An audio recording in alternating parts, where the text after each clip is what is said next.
اے اللہ جب کسی بادشاہ کے غلام خدمت کرتے کرتے بوڑھے ہو جاتے ہیں، فی رکہم آتقوہم اتقا احراری، اے اللہ تو بڑھاپے میں وہ ان کو غلام نہیں رہنے دیتے، وہ بڑھاپے کی وجہ سے ان کو آزاد کر دیا کرتے ہیں۔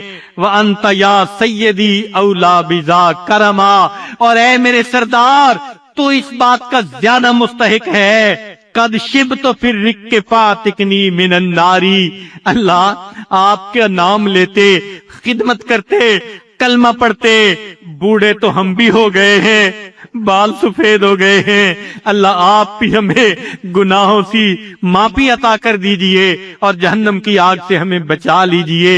جب ہم اللہ تعالیٰ سے معافی مانگیں گے، پروردگار ہمارے گناہوں کو معاف فرما دیں گے اور ہمیں اپنے مقبول بندوں میں شامل فرمائیں گے۔ الحمدللہ وکفا وسلام علی عبادہ الذین اصطفی، اما بعد، اعوذ باللہ من الشیطان الرجیم، بسم اللہ الرحمن الرحیم، سبحان ربک رب العزت عما یصفون، وسلام علی المرسلین، والحمد للہ رب العالمین۔ اللہم صلی علی سیدنا محمد وعلی آل سیدنا محمد وبارک وسلم۔ دعوت للردہ، جو مرتد ہو جاتے ہیں اللہ نے ان کو بھی واپس آنے کی دعوت دی۔ الا الذین تابوا من بعد ذلک واصلحوا فان اللہ غفور الرحیم۔ ایک جگہ قرآن مجید میں منافقین کو توبہ کی دعوت دی گئی، الا من تاب وآمن وعمل صالحا فاولئک یبدل اللہ سیئاتہم حسنات۔ تو معلوم ہوا کہ پروردگار عالم نے کسی بندے کے لیے توبہ کے دروازے کو بند نہیں کیا، جو بھی ہے جس حال میں بھی ہے وہ توبہ کر سکتا ہے۔ ہاں اتنی سی بات ہے کہ توبہ فوری کرنی چاہیے، یہ نہیں کہ انسان سوچتا ہی رہ جائے۔ چنانچہ توبۃ النصوح کے بارے میں فرمایا کہ تخلیصها من کل غش و نقص و فساد، کہ ایسی توبہ جو ہر ملاوٹ سے اور نقص سے اور فساد سے پاک ہو، یعنی جب انسان کا دل اس کی زبان کا ساتھ دے رہا ہو، ورنہ کئی مرتبہ تو زبان سے الفاظ نکلتے ہیں دل ساتھ نہیں دیتا۔ اس لیے اگر کسی نے فقط زبان سے یہ لفظ کہے تبت الی اللہ ورجعت الی اللہ وندمت علی ما فعلت وعزمت علی الا اعود الی المعاصی ابدا، مگر اس کے دل میں توبہ کی نیت نہیں تو ان کلمات کو کہنے کے باوجود اس کی توبہ قبول نہیں ہوگی۔ چنانچہ توبہ کہتے ہیں کہ انسان زبان سے کلمات کہے اور دل اس کی تصدیق کر رہا ہو۔ اس لیے شریعت نے توبہ کے کچھ آداب بتائے ہیں۔ سب سے پہلے صحت النیہ، کہ نیت ٹھیک ہونی چاہیے۔ دوسرا ان یواتی القلب اللسان علی الاستغفار، استغفار کرنے میں زبان کا ساتھ اس کا دل بھی دے رہا ہو، اور اگر زبان پہ الفاظ ہوں اور دل ساتھ نہ دے تو مشائخ نے فرمایا استغفارنا یحتاج الی استغفار، ہمارے استغفار پر ہمیں استغفار کرنے کی ضرورت ہے۔ پھر انسان وضو کرے، ان یکون علی طہارت، اور 2 رکعت نفل پڑھ کے اللہ رب العزت سے دعا مانگے، اور دعا بھی مانگے قبولیت کے اوقات میں، ان یتخیر الاوقات الفاضلہ وبالاسحار ہم یستغفرون۔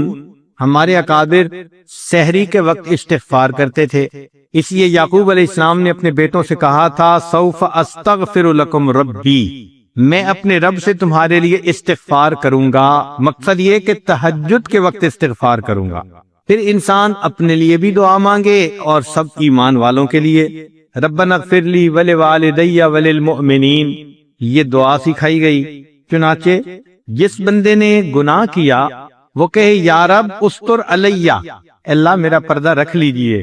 فاذا فارغ من المعصیہ، اگر کوئی معصیت سے فارغ ہوا، قال یا رب تب علیہ، اے اللہ میری توبہ کو قبول کر لیجئے۔ فاذا تاب، اگر اس نے توبہ کر لی، قال یا رب ارزقنی الاسمع، اے اللہ مجھے عصمت عطا کر دیجئے۔ فاذا عمل الطاعہ، اگر اس نے نیکی کا کام کیا، قال یا رب تقبلہ منی، اے اللہ اس کو میری طرف سے قبول کر لیجئے۔ تو معلوم یہ ہوا کہ انسان اللہ تعالیٰ کے حضور توبہ کرے اور دل کی نیت کے ساتھ توبہ کرے، اعمال کرے تو دل کے اندر محبت و اللہ کی۔ چنانچہ امام جعفر صادق رحمۃ اللہ علیہ ہمارے اس سلسلہ کے بڑے بزرگوں میں سے ہیں، وہ فرماتے تھے کہ اللہ تعالیٰ نے 3 چیزوں کو 3 چیزوں میں چھپا دیا ہے۔ اللہ تعالیٰ نے 3 چیزوں کو 3 چیزوں میں چھپا دیا ہے۔ خَوَا رِضَاهُ فِي طَاعَتِهِ فَلَا تَحْقِرُوا مِنْهَا شَيْئًا فَلَعَلَّ رِضَاهُ فِي، اللہ نے اپنی رضا کو نیکیوں میں چھپا دیا، تم کسی چھوٹی سی نیکی کو بھی نہ چھوڑو، کیا پتا اسی نیکی کے کرنے پر اللہ تم سے راضی ہونا ہو۔ اور فرمایا وَخَوَا سَخَطُهُ فِي مَعَاصِيهِ، اللہ نے اپنے غصے کو گناہوں میں چھپا دیا۔ فَلَا تَحْقِرُوا مِنْهَا شَيْئًا فَلَعَلَّ غَضَبَهُ فِي، چھوٹا گناہ بھی مت کرو، ممکن ہے کہ اسی میں اللہ کی ناراضگی ہو۔ وَخَوَا وَلِيَّهُ فِي عِبَادِهِ، اللہ نے اپنے اولیاء کو اپنے بندوں میں چھپا دیا۔ فَلَا تَحْقِرُوا مِنْ عِبَادِ اللَّهِ أَحَدًا، تم کسی بھی بندے کو حقارت کی نظر سے مت دیکھو۔ فَلَعَلَّهُ وَلِيُّ اللَّهِ، ممکن ہے کہ وہ اللہ کا ولی ہو۔ چنانچہ انسان جب توبہ کرتا ہے تو اس کے دل میں نرمی آتی ہے۔ ہمارے مشائخ نے فرمایا کہ جالس التوابین فإنہم ارق افئدہ، توبہ کرنے والوں کی صحبت اختیار کرو، ان کے دل نرم ہوا کرتے ہیں۔ اس توبہ میں سب سے پہلے انسان اللہ کے حقوق ادا کرے، نمازیں قضا کر دی تھیں، زکوٰۃ نہیں دی تھی، روزے چھوڑ دیے تھے، حج نہیں کیا، تو ان اعمال کا حساب لگا کر جتنا کچھ اس کے ذمہ بنتا ہے اس کو ادا کرے، اور پھر مخلوق کے ساتھ جو زیادتی کی، کسی کا حق مارا، غیبت کی، دل دکھایا، تو ان سے بھی معافی مانگے، اس لیے کہ ہر گناہ سے توبہ کرنا ضروری۔ چنانچہ ابو طالب مکی رحمۃ اللہ لکھتے ہیں من تاب عن 99 ذنبا، جس بندے نے 99 گناہوں سے توبہ کر لی، ولم یتب من ذنب واحد، ایک گناہ سے توبہ نہ کی، لم یکن عندنا من التائبین، وہ ہماری کتابوں میں تائبین میں شمار نہیں کیا جائے گا۔ اب ایک سوال دل میں پیدا ہوتا ہے کہ ایک بندہ ہے جس نے گناہ کیا ہی نہیں، اور ایک بندہ ہے کہ گناہ کر بیٹھا اور توبہ کی، تو دونوں میں سے بہتر کون؟ تو بعض علماء نے تو فرمایا کہ جس طرح کپڑا شروع میں بنے تو بے جوڑ کا زیادہ خوبصورت ہوتا ہے، اس کو کاٹ کے جوڑ لگا دو تو وہ بدنما ہو جاتا ہے، پہلے جیسا تو نہیں بن جاتا۔ اس لیے جو گناہ کرے ہی نہ وہ سب سے بہتر۔ اور بعض علماء نے کہا کہ نہیں، اللہ تعالیٰ کے ہاں عاجزی انکساری کا مرتبہ زیادہ ہے۔ جب کوئی بندہ نیکی ہی کرتا رہتا ہے تو اس کے دل میں خود پسندی ہوتی ہے، اور اگر کوئی بندہ گناہ کر بیٹھے اور اس گناہ سے وہ توبہ کرے تو اس کے دل میں گناہ کے کرنے کی ندامت ہوتی ہے، اس لیے یہ بندہ اب اللہ کو زیادہ پسندیدہ ہے۔ اور دلیل انہوں نے دی کہ ایک مرتبہ موسیٰ علیہ السلام نے پوچھا یا ربی این اجدک، اللہ میں آپ کو کہاں ڈھونڈوں؟ رب کریم نے فرمایا اند المنکسرۃ قلوبہم من اجلی، جن کے دل ٹوٹے ہوتے ہیں میرے پیارے موسیٰ علیہ السلام ان کے دل میں تلاش کرو تم مجھے وہیں پاؤ گے۔ جب انسان اپنے گناہ کا اقرار کر لیتا ہے تو ان العبد اذا اعترف بذنبہ ثم تاب تاب اللہ علیہ، بخاری شریف کی روایت ہے کہ بندہ جب اپنے گناہ کا اقرار کر لیتا ہے اور توبہ کرتا ہے، اللہ تعالیٰ اس کی توبہ کو قبول فرماتے ہیں۔ اور حدیث پاک میں یہاں تک فرمایا کہ لو اخطأتم حتی تبلغ خطایاکم السماء، اگر تم اتنے گناہ کرو کہ تمہارے گناہ آسمان کی بلندی تک پہنچ جائیں، ثم تبتم، پھر اگر تم توبہ کرو گے، لتاب اللہ علیکم، اللہ پھر بھی تمہاری توبہ کو قبول فرما لیں گے۔ چنانچہ گناہ 2 طرح کے ہوتے ہیں، ایک کو کہتے ہیں ترک و معمور، اور ایک کو کہتے ہیں فعل و محظور۔ کیا مطلب؟ کہ ایک تو اللہ نے جو حکم دیا کہ تم کرو، اس کو اگر کوئی نہ کرے تو اس کو کریں گے، کہیں گے ترک و معمور، کہ امر تھا مگر اس نے اس کو نہ کیا۔ اور دوسرا یہ کہ اللہ تعالیٰ کسی چیز سے منع کرے کہ مت کرنا اور وہ کر بیٹھے تو اس کو کہیں گے فعل و محظور۔ چنانچہ سب سے پہلا گناہ جو ہوا وہ ترک و معمور تھا۔ کیسے کہ رب کریم نے جب حکم دیا اسجدوا لآدم تو سب فرشتوں نے سجدہ کیا الا ابلیس، سوائے ابلیس کے، ابا، اس نے نافرمانی کی، واستکبر وکان من الکافرین۔ تو سب سے پہلا گناہ وہ ترک معمور کا ہوا، اور پھر دوسری خطا جو ہوئی وہ آدم علیہ السلام سے، وہ کیا ہوئی؟ فعل و محظور، کہ رب کریم نے منع کیا تھا کہ تم نے اس درخت کے پھل کو نہیں کھانا، اور انہوں نے بھول کے اس کو کھا لیا۔ تو انسان کے گناہوں کا تعلق بعض اوقات جوارح کے ساتھ ہوتا ہے اور بعض اوقات دل کے ساتھ ہوتا ہے۔ جوارح سے مراد آنکھیں، زبان، کان، ہاتھ، پاؤں، یہ انسان کے جوارح ہیں، آرگنز ہیں۔ اور ایک انسان کا دل، اس کے ساتھ جن گناہوں کا تکبر ہے وہ ہے کبر، عجب، ریا، شح، حب مال، حسد اور بغض اور غضب۔ ان تمام گناہوں کا تعلق انسان کے دل کے ساتھ ہے۔ اب سمجھنے والی بات یہ ہے کہ دل کا گناہ زیادہ نقصان دہ ہوتا ہے بنسبت اعضاء کے گناہوں کے۔ وہ کیسے کہ معصیت آدم کانت معصیت جارحی، آدم علیہ السلام سے جو خطا ہوئی تو وہ ان کے اعضاء اور جوارح کی کوتاہی تھی، غلطی تھی، بھول تھی۔ نتیجہ کیا ہوا کہ نسیان ہو گیا، بھول ہو گئی۔ تو یہ جوارح کا معاملہ ہوا نا، ضعف الارادہ، ارادے میں کوتاہی۔ تو اعضاء کی وجہ سے جو گناہ ہوا فوراً توبہ کی اور اللہ نے ان کی توبہ کو قبول کر لیا۔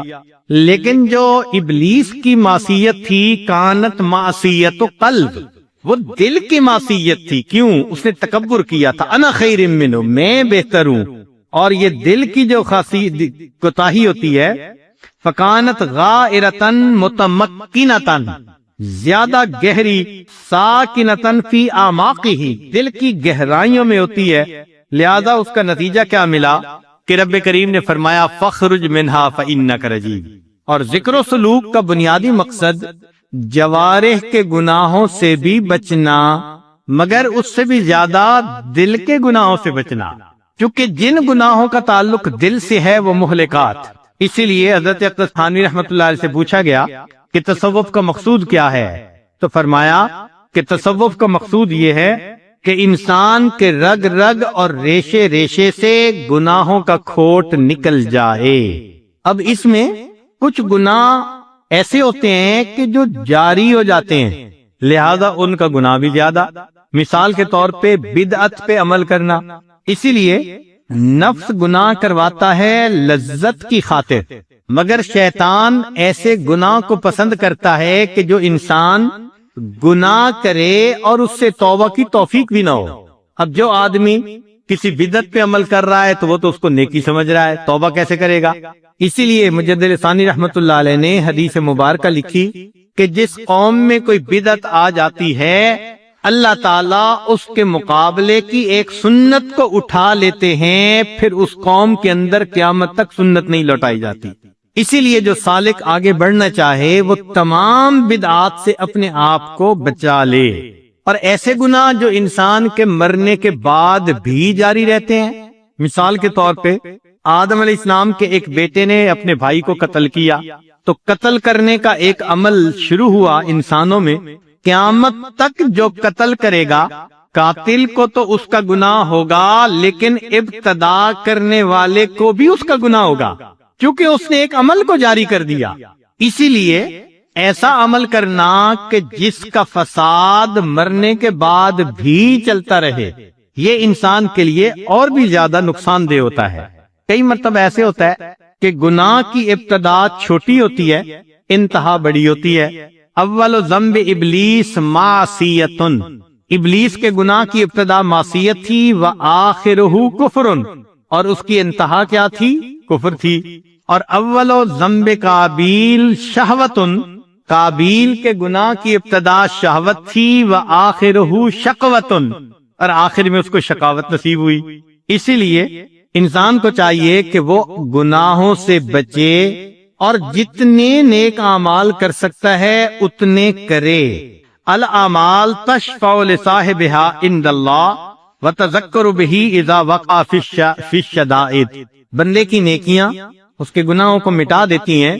ان الحسنات یذہبن السیئات، چنانچہ قرآن مجید میں اللہ تعالیٰ فرماتے ہیں فلولا انہ کان من المسبحین، کہ اگر یونس علیہ السلام میری پاکیزی شان بیان کرنے والے نہ ہوتے، للابث فی بطنہ الی یوم یبعثون، قیامت تک مچھلی کے پیٹ میں رہتے.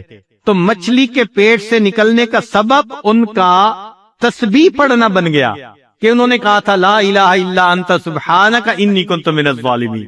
تو معلوم ہوا کہ اگر انسان گناہ کرے تو استغفار بھی کرے، نیک اعمال بھی کرے، تو نیک اعمال اس کے لیے بخشش کا سبب بن جاتے ہیں. عربی کا ایک مشہور شعر ہے وَإِذَا الْحَبِيبُ أَتَى بِذَنبٍ وَاحِدٍ، عجیب شعر کہا کسی نے، وَإِذَا الْحَبِيبُ أَتَى بِذَنبٍ وَاحِدٍ، اور جب محبوب کسی ایک غلطی کا ارتکاب کر لیتا ہے، جاءت محاسنہ بألف شفیع، تو اس کی خوبیاں ہزار شفاعت سفارش کرنے والے کو لے کے سامنے آ جاتی ہیں. اس کی مثال یہ کہ ماں کو بیٹے سے پیار ہوتا ہے، بیٹا غلطی بھی کر دے تو وہ ماننے سے انکار کرتی ہے، کوئی نہ کوئی تعویل کر دیتی ہے، اس لیے کہ غلطی ایک ہوتی ہے اور بچے کی اچھائیاں کئی سامنے ہوتی ہیں، لہذا اس کی برائی بھی برائی نظر نہیں آتی. تو انسان اگر نیکی کرتا ہو تو پروردگار عالم اس کی خطا کو جلدی معاف فرما دیتے ہیں. ہاں، جتنا بھی انسان اللہ رب العزت سے معافی مانگے اللہ تعالیٰ مہربانی فرما دیتے ہیں، اور کبھی تو اس کے گناہوں کو اس کی نیکیوں میں شامل فرما لیتے ہیں. حدیث پاک میں آیا کہ کئی مرتبہ انسان ایک گناہ کرتا ہے اور وہ اس کے لیے نیکی میں جانے کا سبب بن جاتا ہے. کیوں؟ کہ کیا تو تھا گناہ مگر اس سے کر لی سچی توبہ، اور توبہ اللہ کے ہاں ایسی قبول ہوئی کہ اللہ نے اس بندے کے لیے جنت میں جانے کا فیصلہ فرما دیا. اسی لیے قیامت کے دن شیطان حسرت کرے گا بعض بندوں پر کہ میں نے ان سے گناہ کروائے ہی کیوں تھے، کہ انہوں نے ایسی توبہ کی کہ اللہ کو پسند آ گئی. چنانچہ گناہ کے حالات ہوتے ہیں جن کی وجہ سے وہ چھوٹا بڑا بنتا جاتا ہے. مثال کے طور پہ ایک آدمی اگر کنوارا ہو اور وہ زنا کا ارتکاب کرے تو یہ کم درجے کا گناہ، شادی شدہ ہو اور پھر ارتکاب کرے تو زیادہ گناہ، پھر اگر کنواری عورت سے گناہ کیا تو یہ چھوٹا گناہ نسبتاً، شادی شدہ سے کیا تو یہ متزوجہ سے گناہ کرنے کی وجہ سے بڑا گناہ، اور اگر پڑوسی کی بیوی سے زنا کیا تو اور بھی زیادہ بڑا گناہ. حدیث پاک میں آتا ہے کہ پڑوسی کی بیوی سے زنا کرنا 10 عورتوں کے ساتھ زنا کرنے سے بھی زیادہ برا ہوتا ہے. پھر اگر وہ پڑوسی رشتہ دار ہے تو اس میں چونکہ آپس میں صلہ رحمی بھی ہے تو رشتہ داری کی وجہ سے اور بھی زیادہ کبھی ہو گیا، حق القرابہ ہے. اور اگر کوئی ایسا بندہ ہے کہ جس کا خاوند نیکی کے کام کے لیے نکلا اللہ کے راستے میں، تو المرأۃ المغیبہ التی غاب زوجہا فی طاعت اللہ، اس سے گناہ کرنا اور بھی زیادہ برا ہو گیا. اور اگر کوئی آدمی اتنا شقی القلب کہ وہ محرم عورت سے زنا کرتا ہے تو اور بھی زیادہ کبھی. اور اس میں بھی اگر حرمت مصاہرت آ گئی، حرمت مصاہرت کا مطلب کہ رشتہ داریاں ہوتی ہیں جیسے سسر اور بہو کا رشتہ، داماد اور ساس کا رشتہ، اگر اس نے گناہ ہوگا تو پھر اور بھی زیادہ قباحت آ جائے گی. تو معلوم ہوا کہ گناہ تو ایک تھا لیکن حالات کے ساتھ ساتھ اس کے شدت کے اندر زیادتی ہوتی چلی جاتی ہے، اور مکان کے ساتھ بھی اس میں زیادتی ہوتی ہے. ایک آدمی ایک گناہ باہر کرے تو کم، مسجد میں کرے تو اور بھی زیادہ برا، حدود حرم میں کرے تو اور بھی برا، بیت اللہ میں کرے تو اور بھی زیادہ برا. اسی طرح حرمت زمان، عام دنوں میں کرے تو کم برا، اور اگر رمضان المبارک میں کرے تو اور بھی زیادہ برا، ذی الحجہ میں کرے تو اور بھی برا، اور اگر میدان عرفات میں کرے تو اس سے بھی زیادہ برا. تو معلوم ہوا کہ گناہوں کی شدت مکان اور زمان کے اعتبار سے بڑھتی چلی جاتی ہے. تاہم کچھ اعمال ہیں جو گناہوں کو بخشوا دیتے ہیں. فرمایا التوبہ التائب من الذنب کمن لا ذنب لہ، گناہوں سے توبہ کرنے والا ایسے ہوتا ہے جیسے اس نے کبھی گناہ کیا ہی نہیں۔ اور دوسرا فرمایا استغفار، کہ انسان اپنی زبان پر استغفار زیادہ رکھے۔ حدیث مبارکہ میں ہے کہ اس شخص کو مبارک ہو قیامت کے دن جس کے نامہ اعمال میں استغفار زیادہ پایا جائے گا، استغفارن کثیرا۔ تو اللہ رب العزت اس بندے کی کوتاہیوں کو معاف فرما دیں گے جو زیادہ استغفار کرنے والا ہوگا۔ لہذا استغفر اللہ، اس کو باقاعدگی کے ساتھ پڑھنا اور عاد و وظائف میں سے ہے۔ لقمان علیہ السلام نے اپنے بیٹے کو نصیحت کی کہ بیٹے، یا بنیا عود لسانک اللہم اغفر لی، اے میرے بیٹے عادت بناؤ یہ کلمہ کہنے کی کہ اللہ مجھے معاف کر دے، اللہم اغفر لی۔ وجہ کیا؟ فإن للہ ساعات، اللہ تعالیٰ کے ہاں کچھ قبولیت کے لمحات ہوتے ہیں، لا يرد فیہا سائلا، اس میں مانگنے والے کو اللہ تعالیٰ رد نہیں فرمایا کرتے۔ تو اللہم اغفر لی، رب اغفر لی، یہ کہنا بخشش کا سبب بن جاتا ہے۔ اور دوسروں سے دعا بھی کروانا، یہ جو کہتے ہیں نا جی امی دعا کر دیں، ابو دعا کر دیں، مولانا ہمارے لیے دعا کر دیں، حضرت صاحب دعا کر دیں، یہ انسان کے لیے بخشش کا ذریعہ بنتی ہے۔ حتیٰ کہ نبی علیہ الصلوۃ والسلام نے عمر رضی اللہ عنہ کو فرمایا جب وہ عمرے کے لیے جا رہے تھے کہ اے بھائی اپنی دعاؤں میں ہمیں نہ بھولنا۔ امت کو تعلیم دی کہ تم دوسروں کو بھی دعاؤں کے لیے کہو۔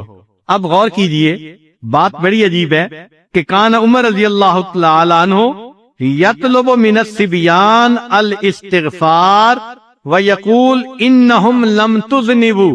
عمر الخطاب لانو چھوٹے چھوٹے بچوں کو کہتے تھے کہ میرے لیے دعا کرو، اس کی وجہ یہ کہ تم چھوٹے ہو، معصوم ہو، تمہاری دعا کو اللہ تعالیٰ رد نہیں فرمائیں گے۔ ابو ہریرہ رضی اللہ تعالیٰ عنہ کا حال دیکھیے، یقول لغلمان کتاب، جو پڑھنے والے بچے آتے تھے نا تو ابو ہریرہ عنہ ان کو فرمایا کرتے تھے قولوا اللہم اغفر لابی ہریرہ، کہ بچوں دعا کیا کرو اللہ ابو ہریرہ کی مغفرت فرما دے۔ فیدعون، وہ بچے دعا مانگتے تھے، فیؤمن علی دعائہم، جب وہ دعا مانگتے تھے تو ابو ہریرہ عنہ ان کی دعا پر آمین کہا کرتے تھے۔ اب ذرا غور کیجئے، صحابی رسول ہیں، اللہ نے اتنی شان دی ہے، مگر جس کو اللہ سے مغفرت لینی ہو وہ تو سہارے ڈھونڈتا ہے نا، چھوٹے بچوں سے بھی دعا کروانا۔ ہمارے اکابر کے اندر بھی یہ ایک عمل نظر آتا ہے۔ چنانچہ خواجہ باقی باللہ رحمت اللہ علیہ فرماتے ہیں ایک مرتبہ میرے اوپر قبض کی کیفیت طاری ہو گئی، بہت میں نے کوشش کی کہ یہ بست میں تبدیل ہو جائے، استغفار بھی کیا، اللہ سے معافیاں بھی مانگی، مگر قبض کی کیفیت ختم نہیں ہوتی تھی۔ تو فرماتے ہیں کہ ہمارے قریب میں ایک مدرسہ تھا جس میں بچے قرآن مجید پڑھا کرتے تھے، چھوٹے بچے۔ تو میں ان کے پاس گیا، جب گیا تو بچے دیکھ کر کھڑے ہو گئے اور کہنے لگے جی کہ ایک بزرگ آئے ہیں، اللہ کے ولی آئے ہیں۔ تو جب انہوں نے یہ الفاظ کہے تو میں نے کہا یہ تمہارا میرے ساتھ حسن ظن ہے، سچی بات تو یہ کہ میں اس لیے تمہارے پاس آیا ہوں کہ تم استغفار کرو، اللہ چھینی ہوئی کیفیات کو پھر واپس عطا فرما دے۔ چھوٹے بچوں سے دعائیں کروانا۔ اور بکر المزنی رحمت اللہ علیہ عجیب بات کرتے تھے، فرماتے تھے کہ لو کان رجل یطوف علی الابواب، اگر بندہ جس نے گناہ کر لیے ہوں وہ لوگوں کے دروازوں پہ اس طرح طواف کرتا، کما یطوف المسکین، جس طرح کے مسکین روٹی مانگنے کے لیے دروازوں کا طواف کرتا ہے، تو گناہگار بندہ اگر سب لوگوں کے دروازوں کا اس طرح طواف کرتا جس طرح مسکین روٹی مانگنے کے لیے طواف کرتا ہے، اور ہر دروازے والے کو کہتا استغفروا لی، میرے لیے استغفار کرو، لکان لہ ان یفعل، چاہیے تھا کہ وہ ایسا کر گزرتا۔ جس نے اپنے گناہوں کی بخشش کروانی ہو تو کوئی بھی اس کے لیے ہیلا اختیار کرنا پڑے تو اس کو تو ضرور کرنا چاہیے۔ تو سوچئے کہ اگر فقیر کی طرح ایک ایک دروازے پر جا کر ان سے ریکویسٹ کرنی پڑ جاتی کہ جی میرے لیے مغفرت کی دعا کرو، تو وہ فرماتے ہیں کہ یہ بھی نفع کا سودا تھا، ایسا کر گزرنا چاہیے تھا۔ جب انسان سے گناہ ہو جائے تو چاہیے کہ وہ 2 رکعت نفل پڑھے اور اللہ تعالیٰ سے دعا مانگے۔ سیدنا صدیق اکبر عنہ فرماتے ہیں کہ جو بندہ صلاۃ الحاجت پڑھ کر اللہ سے دعا مانگے گا اللہ تعالیٰ اس کے گناہوں کو جلدی معاف فرما دیں گے۔ اور بعض بزرگوں نے لکھا الصیام، نفلی روزے رکھے اور افطاری کے وقت دعا مانگے، کیونکہ روزہ دار کی دعا افطاری کے وقت اللہ تعالیٰ قبول فرماتے ہیں۔ علماء نے لکھا کہ جس سے گناہ سرزد ہو جائے اللہ کے راستے میں صدقہ کرے۔ الصدقۃ تطفئ الخطیئۃ کما یطفئ الماء النار، جس طرح پانی آگ کو بجھا دیتا ہے صدقہ انسان کی خطاؤں کو اس طرح مٹا دیا کرتا ہے۔ اللہ کا ذکر کثرت کے ساتھ کرنا، اگر گناہ سرزد ہو گیا تو تسبیحات بھی پڑھے اور مراقبہ بھی لمبا کرے۔ من قال سبحان اللہ وبحمدہ فی یومہ 100 مرتن، حدیث مبارکہ کہ جو بندہ دن میں 100 مرتبہ سبحان اللہ وبحمدہ کا ذکر کرتا ہے حطت خطایاہ، اللہ اس کے گناہوں کو معاف فرما دیتے ہیں، مٹا دیتے ہیں۔ وَإِن كَانَتْ مِثْلَ زَبَدِ الْبَحْرِ، اگرچہ وہ سمندروں کی جھاگ کے برابر بھی کیوں نہ ہوں۔ البر والصلہ، لوگوں کے ساتھ نیکی کرنا، صلہ رحمی کرنا۔ چنانچہ ایک صحابی نبی علیہ السلام کی خدمت میں حاضر ہوئے، اے اللہ کے حبیب صلی اللہ علیہ وسلم، مجھ سے ایک گناہ ہو گیا، انی اصبت ذنبا عظیما، یہ الفاظ ہیں، میں بڑا گناہ کر بیٹھا ہوں۔ نبی علیہ السلام نے فرمایا تمہاری والدہ زندہ ہیں؟ اس نے کہا نہیں، فوت ہو گئیں۔ فرمایا تمہاری خالہ؟ کہنے لگے جو وہ زندہ ہیں۔ فرمایا فبرہا، جاؤ خالہ کے ساتھ نیکی کا معاملہ رکھو، اللہ اس پر تمہارے گناہوں کو معاف کر دیں گے۔ الاحسان الی الخلق، اگر گناہ سرزد ہو جائے تو انسان مخلوق کے اوپر رحم کھائے، ترس کھائے۔ ہم بندوں پہ ترس کھائیں گے، اللہ تعالیٰ ہم پہ ترس کھائیں گے۔ چنانچہ بخاری شریف کی روایت ہے کہ بنی اسرائیل کی فاحشہ عورت تھی، زانیہ عورت تھی، اس نے ایک پیاسے کتے کو پانی پلایا تھا، اللہ تعالیٰ نے پانی پلانے پر اس کے زندگی کے سب گناہوں کو معاف کر دیا تھا۔ اور کبھی کبھی گناہوں کی بخشش کا سبب ایک اور بھی ہوتا ہے، اللہ تعالیٰ بیماری بھیج دیتے ہیں، کوئی غم بھیج دیتے ہیں، کوئی پریشانی بھیج دیتے ہیں۔ المصائب والہموم، ان سے بھی بندے کے گناہ معاف ہوتے ہیں۔ حدیث مبارکہ سنیے، ما یصیب المسلم من نصب ولا وصب ولا ہم ولا حزن ولا اذن ولا غم حتی الشوکۃ یشاکها الا کفر اللہ بها من خطایاہ۔ مومن کو جو بھی درد، تکلیف، بیماری پہنچتی ہے، حتیٰ کہ کانٹا بھی چبھ جاتا ہے، اس تکلیف کے پہنچنے پر بھی اللہ اس کے گناہوں کو مٹا دیتی ہے۔ اور آج کل کیا حال، ذرا سی تکلیف پہنچی اور شکوے شروع، بے صبری، ذرا سی بات پہ انسان شکوے کرنے لگ جاتا ہے۔ تو معلوم ہوا کہ اس بے صبری سے اپنے گناہوں کے مٹنے والے عمل کو ختم کر لیتا ہے۔ اگر صبر کر لیتا تو پتہ نہیں اللہ تعالیٰ کن گناہوں کو مٹا دیتے۔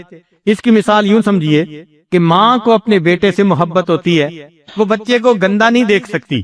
اگر دیکھتی ہے کہ اس نے مٹی لگا لی، کپڑے گندے کر لیے، تو وہ اپنے بچے کو نہلانے کے لیے لے جاتی ہے۔ اب بچہ رو رہا ہوتا ہے، باپ پوچھے کہ میرا بیٹا کیوں رو رہا ہے، ماں کہاں گئی؟ تو دوسرا بندہ جواب دے گا کہ جی ماں ہی تو رلا رہی ہے۔ تو وہ حیران ہوگا کہ ماں بیٹے کو رلا رہی ہے، لیکن جب بتایا جائے گا کہ بچے کے جسم سے نجاست لگ گئی تھی، ماں دھو رہی ہے اور دھونے کی وجہ سے بچہ رو رہا ہے، تو اس کا جو غصہ تھا وہ خوشی میں تبدیل ہو جائے گا۔ بالکل اسی طرح ہم گناہ کر لیتے ہیں، اللہ تعالیٰ کوئی نہ کوئی پریشانی، مصیبت، بلا بھیج دیتے ہیں، اور وہ حقیقت میں گناہوں کو دھونے کے لیے ہوتی ہے۔ چنانچہ حدیث مبارکہ ہے، لا یزال البلاء بالمؤمن او المؤمنۃ فی نفسہ ومالہ وولدہ حتی یلقی اللہ تعالی وما علیہ من خطیئہ۔ بندے کو کوئی بھی مصیبت، پریشانی جب پہنچتی ہے اور وہ صبر کر لیتا ہے، تو اللہ تعالیٰ سے وہ اس حال میں ملے گا کہ اس کے سب گناہ معاف کر دیے گئے ہوں گے۔ جو انسان توبہ کرتا ہے، اس پر اللہ تعالیٰ کی طرف سے اس کو انعام ملتا ہے۔ سب سے پہلے گناہ معاف ہوتے ہیں، جنت میں جانے کا فیصلہ۔ دوسری بات کہ کئی مرتبہ اللہ تعالیٰ گناہ کو نیکیوں میں تبدیل فرما دیتے ہیں۔ پھر تیسرا، اللہ تعالیٰ اس کے دشمنوں کے معاملے میں اپنے بندے کی مدد فرماتے ہیں۔ اور پھر اللہ تعالیٰ اس بندے کے دل میں عاجزی پیدا کر دیتے ہیں، انکساری پیدا کر دیتے ہیں۔ ابن عطاء اللہ اسکندری رحمۃ اللہ علیہ فرماتے ہیں ربما فتح لک باب الطاعۃ وما فتح لک باب القبول، ایسا بھی ہو سکتا ہے کہ اللہ تمہارے لیے نیکی کا دروازہ کھول دے، قبولیت کا دروازہ نہ کھولے، لہذا نیکی کرنا الگ بات، اللہ کے ہاں اس کا قبول ہو جانا یہ الگ بات ہے۔ پھر فرماتے ہیں کہ ربما قدر علیک المعصیۃ، ایسا بھی ہو سکتا ہے کہ اللہ تعالیٰ نے تمہارے مقدر میں ایک گناہ لکھ دیا ہو، فکانت سببا فی الوصول، اور اس گناہ نے تمہارے لیے اللہ سے واصل ہونے کا ذریعہ بننا ہو۔ کیا مطلب کہ انسان گناہ کرتا ہے، پھر جب توبہ کرتا ہے تو وہ گناہ اس کے لیے اللہ کے قرب کا ذریعہ بن جاتا ہے۔ آگے فرماتے ہیں کہ معصیۃ اورثت ذلا للہ، ایسا گناہ کہ جس کے بدلے میں انسان کو اپنا آپ اللہ کے سامنے ذلیل لگے، شرمندگی والا لگے اور اس کے اندر انکساری ہو، خیر من الطاعۃ، وہ گناہ اس نیکی سے بہتر ہے، اورثت عجبم و استکبارا، کہ جو نیکی انسان کے اندر عجب اور استکبار کو پیدا کر دے، اس نیکی سے وہ گناہ زیادہ بہتر ہے جو انسان کے اندر عاجزی اور انکساری پیدا کر لے۔ پھر جو بندہ توبہ کرتا ہے اللہ تعالیٰ پھر اس بندے سے خوش ہوتے ہیں، مگر اس توبہ میں کئی چیزیں رکاوٹ ہوتی ہیں۔ سب سے پہلے طول العمل، ہاں میں توبہ کر لوں گا، اسی میں ہی انسان زندگی کا وقت گزارتا چلا جاتا ہے۔ کل امرئ مسبح فی اہلہ والموت ادنی من شراک نعلہ، صحابہ رضوان یہ شعر پڑھا کرتے تھے کہ ہر بندہ صبح کرتا ہے اپنے گھر والوں کے ساتھ، اور اس کی موت اس کے جوتے کے تسمے سے بھی زیادہ اس کے قریب ہوتی ہے۔ تو کیا پتا انسان کو کب موت آ جائے۔ اور کئی مرتبہ اللہ کی جناب میں انسان کو مایوسی ہوتی ہے، یہ مایوسی کفر تک پہنچا دیتی ہے۔ اور کئی مرتبہ انسان قضاء و قدر پہ اعتراض کرتا ہے، اور یہ اللہ نے چونکہ لکھا تھا اس لیے ہونا ہی تھا، ایسی بات نہیں۔ رب کریم نے اختیار بندے کو دیا ہے، کرے یا نہ کرے۔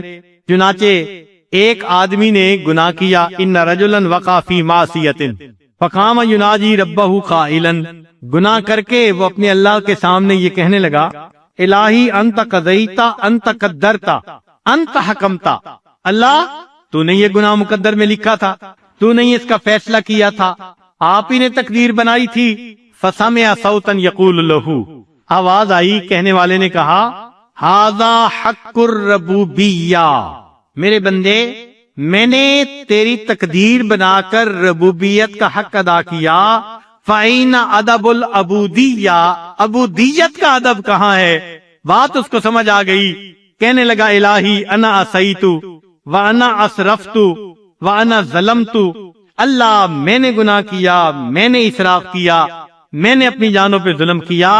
فسامع کا ان اللہ یقول لہ، آواز آئی جیسے اللہ کی طرف سے جواب دیا جا رہا ہو، انا غفرت وانا عفوت وانا رحمت، اگر تو نے تسلیم کر لیا کہ تجھ سے خطا ہوئی میرے بندے، میں نے تجھے معاف کر دیا، میں نے تیری خطاؤں کو درگزر فرما دیا۔ البواعث والتوبہ، توبہ پہ کچھ اعمال برانگیختہ کر دیتے ہیں، مثلا اللہ تعالیٰ کی عظمت کے بارے میں سوچنا۔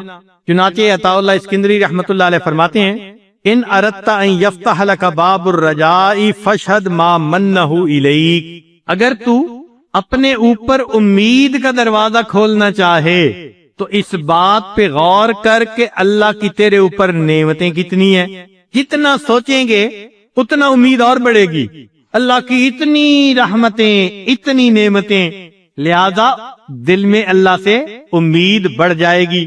وَإِنْ أَرَدْتَ أَنْ يَفْتَحَ لَكَ بَابَ الْخَوْفِ، اور اگر تو چاہے کہ تیرے اوپر خوف کا دروازہ کھلے، فَاشْهَدْ مَا مِنْكَ إِلَيْهِ، اس بات پہ غور کر کے تو اللہ کے پاس کیا پہنچا رہا ہے، اللہ نعمتیں دے رہے ہیں اور تو اللہ کے پاس معصیت بھیج رہا ہے، تو اس چیز کو سوچے گا تو تیرے اوپر خوف کا دروازہ کھل جائے گا۔ چنانچہ آخرت کے بارے میں انسان سوچے تو توبہ کی توفیق جلدی نصیب ہو جاتی ہے۔ امام ابی بکر بن فورق کے بارے میں آتا ہے، ایک بندہ ان کے پاس داخل ہوا، وہ کہتے ہیں فلما رآنی، جب میں نے ان کو دیکھا، دمعت عیناہ، آنکھیں آنسوؤں سے تر تھیں۔ فقلت لہو، میں نے یہ کہا، ان اللہ تعالی یعافیک و یشفیک، اللہ تعالیٰ آپ کو شفا بھی دے دیں گے، معاف بھی فرما دیں گے۔ فقال علی، انہوں نے جواب دیا، ترانی اخاف الموت، تو یہ محسوس کر رہا ہے کہ میں موت سے ڈر رہا ہوں؟ ایسی بات نہیں، انما اخاف مما وراء الموت، موت کے بعد کیا ہوگا مجھے وہ ڈر لگ رہا ہے۔ تو آخرت کے بارے میں سوچے تو بھی توبہ کی توفیق۔ چنانچہ انسان جس قدر اللہ رب العزت سے اپنے گناہوں کی معافی مانگے، پروردگار عالم اس کے ساتھ رحمت کا معاملہ فرماتے ہیں۔ عمر بن خطاب رضی اللہ عنہ فرماتے ہیں، التوبۃ النصوح ان تبغض الذنب کما احببتہ، کہ توبۃ النصوح یہ ہے کہ تجھے گناہ کرنے سے ایسی نفرت ہو جیسے گناہ کرنا پسند تھا، اور جب تجھے گناہ یاد آئے تو اس وقت استغفار کرے۔ علماء کو اللہ تعالیٰ جزائے خیر عطا فرمائے، ہماری آسانی کے لیے انہوں نے توبہ کو چند لفظوں کے اندر سمیٹ لیا ہے کہ توبہ کیا ہوتی ہے۔ ذرا توجہ فرمائیے گا، بہت عجیب فکرہ ہے۔ فرماتے ہیں، ترک الذنب علما بقبحہ وندما علی فعلہ وعزما علی اللہ یعود الیہ اذا قدر وتدارکا لما یمکن تدارکہ من الاعمال واداء لما ضیع من الفرائض اخلاصا للہ ورجاء لثوابہ وخوفا من عقابہ وان یکون ذلک قبل الغرغرہ وقبل طلوع الشمس من مغربها، اگر یہ تمام شرائط پوری ہو گئیں، جو توبہ کی جائے گی وہ توبۃ النصوح بن جائے گی۔ چنانچہ ایک حدیث پاک میں ہے، اللہ تعالیٰ فرشتوں سے فرماتے ہیں کہ میرے بندے کا حال دیکھو، یہ گناہ کرتا ہے پھر توبہ کرتا ہے، پھر گناہ کرتا ہے پھر توبہ کرتا ہے، پھر گناہ کرتا ہے پھر توبہ۔ ویح ابن آدم لا یرید ترک عمل بالخطیہ، نہ تو گناہ کرنا چھوڑتا ہے، ولا ییأس من رحمتی، نہ ہی میری رحمت سے نہ امید ہوتا ہے۔ فرمایا، قد غفرت لہ فقد غفرت لہ فقد غفرت لہ، چونکہ میری رحمت سے نا امید نہیں ہو رہا لہذا میں نے اس کی توبہ کو قبول فرما کے گناہوں کو مٹا دیا۔ اللہ رب العزت کی رحمت کا معاملہ دیکھیے کہ اللہ تعالیٰ نے قرآن مجید میں ان لوگوں کو بھی توبہ کی طرف بلایا جو اللہ کے ساتھ کسی کو شریک بناتے تھے، حالانکہ یہ کتنا بڑا جرم ہے۔ چنانچہ ابن عباس عنہ کا قول ہے کہ دعا اللہ الی مغفرتہ من زعم ان عزیر ابن اللہ، اللہ نے اس کو بھی توبہ کی طرف بلایا جو یہ کہتے تھے کہ عزیر اللہ کے بیٹے ہیں، ومن زعم ان اللہ فقیر، جو کہتے تھے کہ اللہ تعالیٰ فقیر ہیں، ان کو بھی اللہ نے توبہ کی دعوت دی۔ ومن زعم ان ید اللہ مغلولۃ، اور جس نے کہا کہ اللہ کے ہاتھ بند ہیں، ان کو بھی اللہ نے توبہ کی دعوت دی۔ ومن زعم ان اللہ ثالث ثلاثہ، اور جس نے کہا کہ اللہ تین میں سے تیسرا ہے، اللہ نے ان کو بھی توبہ کی توفیق دی۔ یقول لہؤلاء جمیعا، ان سب بندوں کو اللہ فرماتے ہیں افلا یتوبون الی اللہ ویستغفرونہ، اگر یہ سارے لوگ بھی استغفار کرتے، توبہ کر لیتے، میں ان کی بھی توبہ کو قبول کر لیتا۔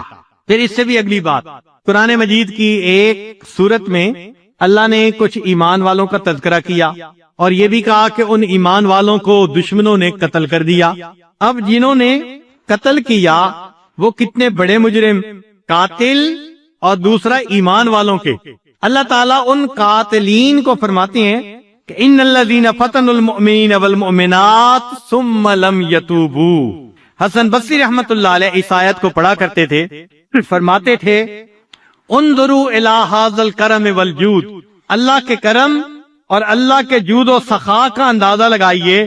قاتلوا اولیاءہ، کہ انہوں نے تو اللہ کے اولیاء کو قتل کیا۔ وَهُوَ يَدْعُوهُمْ إِلَى التَّوْبَةِ وَالْمَغْفِرَةِ، اللہ ایسے بندوں کو بھی توبہ اور مغفرت کی طرف بلا رہے ہیں۔ چنانچہ ایک مرتبہ ایک اعرابی نے توبہ کی مگر بڑے پیارے الفاظ کے ساتھ۔ امید ہے کہ آپ دل کے کانوں سے اس کو سنیں گے کیونکہ اپنی بات کو میں بھی مکمل کرنا چاہ رہا ہوں۔ فرماتے ہیں کہ میں نے ایک اعرابی کو دیکھا کہ بیت اللہ کے سامنے بیٹھا دعا کر رہا تھا۔ سبحان اللہ. دعا کا اصل مقصد ہوتا ہے اللہ کے سامنے تذلل ظاہر کرنا، اپنی محتاجی، اپنی چھوٹا پن ہونا، اپنی کوتاہی کا اظہار کرنا. چنانچہ جو بندہ جتنا اظہار کرے گا اپنی عاجزی کا، اتنا توبہ جلدی قبول ہو جائے گی. تو فرماتے ہیں کہ میں نے ایک اعرابی کو دعا مانگتے دیکھا، اس نے دعا عجیب مانگی. کہتے ہیں الہی من اولا بالذلل والتقصیر منی وقد خلقتنی ضعیفا. اللہ آپ نے مجھے ضعیف پیدا کیا تو مجھ سے زیادہ تقصیر کا اور گناہ کا پھر حقدار کون ہو سکتا ہے؟ آپ نے ہی تو مجھے ضعیف پیدا کیا. قرآن مجید میں فرماتے ہیں نا اللہ تعالیٰ خلق الانسان ضعیفا، انسان کو ہم نے کمزور پیدا کیا. تو جب اللہ آپ نے ڈیزائن ہی ایسا بنایا کہ کمزور ہے مشین تو گڑبڑ تو ہوگی صحیح. اب ذرا اس اعرابی کی عقل مندی دیکھیے، اس نے اللہ تعالیٰ کے سامنے بات کیسے اچھے انداز سے کی. اللہ آپ نے مجھے ضعیف پیدا کیا تو مجھ سے زیادہ گناہ کرنے کا پھر حقدار کون ہو سکتا ہے؟ ومن اولا بالعفو انی منک وعلمک فی سابق وقضاؤک بی محیط. اور اللہ آپ سے زیادہ مجھے بخش دینے کا اہل کون ہو سکتا ہے کہ آپ نے میری قضاء و قدر لکھی، تقدیر لکھی، اور آپ کا علم بھی محیط ہے. آپ کو میرے پیدا کرنے سے پہلے پتا تھا کہ میں نے کرنا کیا ہے. اے اللہ، جب آپ کو پہلے سے پتا تھا، لہذا اب آپ ہی زیادہ حقدار ہیں کہ مجھے معاف کر دیں. اتاتک باذنک المنۃ لک. اللہ، میں نے تیرے احسان کی وجہ سے تیری فرما برداری کی. وعصیتک بعلمک والحجۃ لک. اور اللہ، میں نے گناہ کیا تو تیرے پاس حجت مکمل ہو گئی مجھے سزا دینے کی. فاسألک بوجوب حجتک علی. اللہ، وہ جو تیرے پاس حجت ہے نا مجھے سزا دینے کی، میں اس کی وجہ سے دعا مانگتا ہوں. وانقطاع حجتی، اور میرے پاس کوئی بہانہ نہیں کہ میں نے گناہ کیوں کیا. وفقری الیک، اور میں محتاج ہوں اللہ تیرا.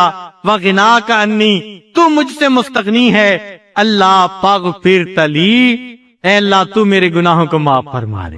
اللہ رب العزت کا کرم ہوتا ہے اس بندے پر جو بہت عاجزی کے ساتھ اپنے گناہوں کی بخشش کی دعا مانگتا ہے. اور اللہ تعالیٰ تو چاہتے ہیں کہ بندوں کے گناہوں کو معاف فرمائے. چنانچہ حدیث مبارکہ ہے، او اللہ الی نبیہ محمد صلی اللہ علیہ وسلم، اللہ تعالیٰ نے نبی علیہ السلام کی طرف وحی نازل فرمائی، اتحب ان اجعل امر امتک الیک. اے میرے پیارے حبیب صلی اللہ علیہ وسلم، کیا آپ چاہتے ہیں کہ آپ کی امت کے آخرت کے حساب کتاب کا معاملہ آپ کے ہاتھوں میں دے دیں؟ ذرا غور کیجئے. کیا آپ چاہتے ہیں کہ آپ کی امت کی جو بخشش کا معاملہ ہے آپ کے ہاتھوں میں دے دیں، آپ ہی ان کا میزان کروائیں اور آپ ہی فیصلہ کریں اس کی بخشش اور اس کی بخشش نہیں؟ تو جب اللہ تعالیٰ نے یہ پوچھا، قال، نبی علیہ السلام نے جواب دیا، لا یا رب انت خیر لہم. نہیں اللہ، آپ میری امت کے لیے مجھ سے بھی زیادہ بہتر ہیں. فاو اللہ عز وجل، اللہ نے وہی نازل فرمائی، اذن لا اخزیک فیہم. میرے حبیب صلی اللہ علیہ وسلم، معاملہ آپ نے میرے ہاتھ میں جو کہ چھوڑ دیا، میں تمہاری امت کے بارے میں تمہیں مایوس نہیں کروں گا، میں تمہیں اس بارے میں رسوا نہیں ہونے دوں گا امت کے بارے میں. اب دیکھیے، جب اللہ کے وعدے ہیں اور نبی علیہ السلام نے معاملہ اپنے ہاتھ میں لینے کے بجائے اللہ کے ہاتھ میں دیا. کیوں؟ وہ جانتے تھے کہ اللہ کی رحمت کی کوئی انتہا نہیں ہے. مخلوق جتنا بھی رحیم و کریم بن جائے، اس کی رحمت کی حد ہوگی. پروردگار عالم وہ ذات ہے جس کی رحمت کی کوئی حد نہیں. چنانچہ موسیٰ علیہ السلام نے اللہ تعالیٰ سے ایک سوال پوچھا. عجیب بات ہے، ذرا توجہ سے سنیے. یا ربی، اے پروردگار، اذا سألک الطائع ماذا تقول لہ. جب نیک بندہ آپ کو پکارتا ہے تو اے اللہ آپ اس کو کیا جواب دیتے ہیں؟ قال اقول لبیک. اللہ تعالیٰ نے فرمایا کہ نیک بندہ جب مجھے پکارتا ہے تو میں اس کے جواب میں اس کو لبیک کہتا ہوں. قال فالزاہد، پوچھا اے اللہ کوئی زاہد پکارے؟ قال اقول لبیک، فرمایا کہ میں اس کو جواب میں لبیک کہتا ہوں. قال فالصائم، پوچھا اللہ کوئی روزہ دار پکارے؟ قال اقول لبیک، فرمایا کہ میں روزہ دار کے پکارنے پر بھی لبیک کہتا ہوں۔ قال فالعاصی، موسیٰ علیہ السلام نے کوسچن پوچھا اللہ کوئی گناہگار بندہ آپ کو پکارے؟ قال اقول لبیک لبیک لبیک، اللہ فرماتے ہیں گناہگار بندہ جب مجھے پکارتا ہے تو میں 3 مرتبہ لبیک لبیک لبیک کہتا ہوں۔ اس کی وجہ یہ ہے کل واحد من ہؤلاء یتوکل علی عملہ، وہ جو پہلے لوگ تھے نیک تھے، زاہد تھے، روزہ دار تھے، ان میں سے ہر ایک کو اپنی نیکیوں کے اوپر خوش گمانی تھی کہ ان کی نیکیاں کام آ جائیں گی۔ یتوکل علی عملہ، لہذا ان کو اپنے عملوں کا بڑا بھروسہ تھا۔ والعاصی یتوکل علی رحمتی، جو گنہگار ہوتا ہے وہ میری رحمت پہ اعتماد کرتا ہے۔ وَأَنَا لَا أُخَيِّبُ عَبْدًا اتَّكَلَ عَلَىٰ عَلَيَّ، اور میں اس بندے کو کبھی رسوا نہیں کرتا، ناکام نہیں کرتا جو مجھ پہ توکل کرتا ہے۔ میں نے اس لیے فرما دیا وَمَن يَتَوَكَّلْ عَلَى اللَّهِ فَهُوَ حَسْبُهُ، جو اللہ پہ توکل کرتا ہے اللہ اس کے لیے کافی ہو جاتا۔